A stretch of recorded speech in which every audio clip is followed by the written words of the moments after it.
I used to take the night bus home from my late shift.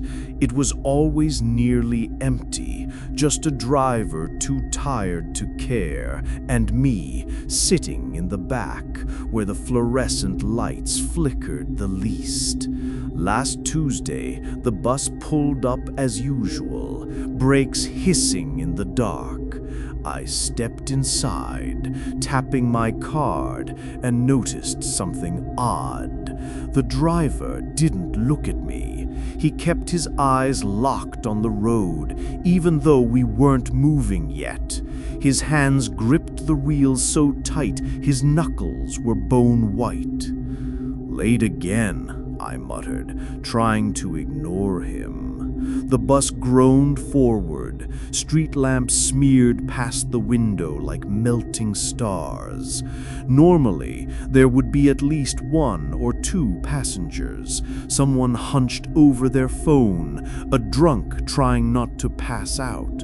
But tonight, it was just me. We passed my usual stop. I yanked the pull cord, and the dull ding echoed through the empty cabin, but the bus didn't slow down. "Hey," I called out. No answer. The driver's reflection in the overhead mirror showed his mouth moving, mumbling words I couldn't hear. His lips were trembling, like he was whispering a prayer. "Stop the bus!" I shouted, standing up. That's when he finally turned his head. For half a second, I saw his face. His eyes were gone. Just smooth skin stretched where they should have been. The bus lurched violently, throwing me back into my seat. When I looked again, his face was normal. Eyes tired, but there. I thought maybe I was seeing things, so I sat still, gripping the seat until my knuckles hurt. But then I noticed the windows. The streets outside weren't familiar anymore. No gas stations, no sidewalks, no signs, just endless black woods pressing up against the glass, branches scraping like claws. I pulled the cord again. Ding! Nothing. The air grew heavy. Every breath felt like inhaling dust. The fluorescent lights above me buzzed louder, flickered, and went out, leaving me in a thin wash of moonlight. That's when the bus started to fill. Not with people, with shadows.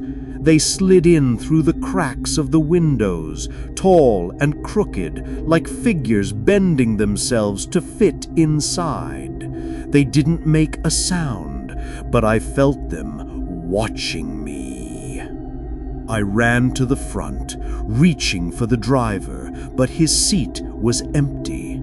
The wheel spun on its own, jerking left and right, yet the bus stayed perfectly straight, gliding down that black road. I turned back, and the shadows had taken seats, row after row, all facing forward like obedient passengers.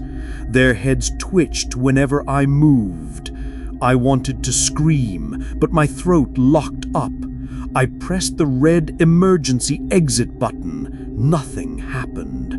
I smashed at the windows, but the glass only rippled like water. The bus slowed. Ahead, through the windshield, I saw a stop, a single sign glowing faintly in the dark, letters scratched into it. Last stop. The doors hissed open. Cold air rolled in, carrying the smell of rust and soil. The shadows stood in unison, filing out silently. One by one, they melted into the woods until only I remained. Something inside me said I should follow, that this was where I was meant to go. I didn't. I stayed frozen in my seat until the doors shut again. The bus started moving, empty now except for me. When I woke up, it was morning. The bus was parked in the depot, locked. The driver was found outside, slumped against a wall, his eyes carved out of his skull. I haven't taken the bus since, but sometimes when I close my eyes, I hear that dull ding. And I know one day I won't be able to ignore the call to get off at the last stop.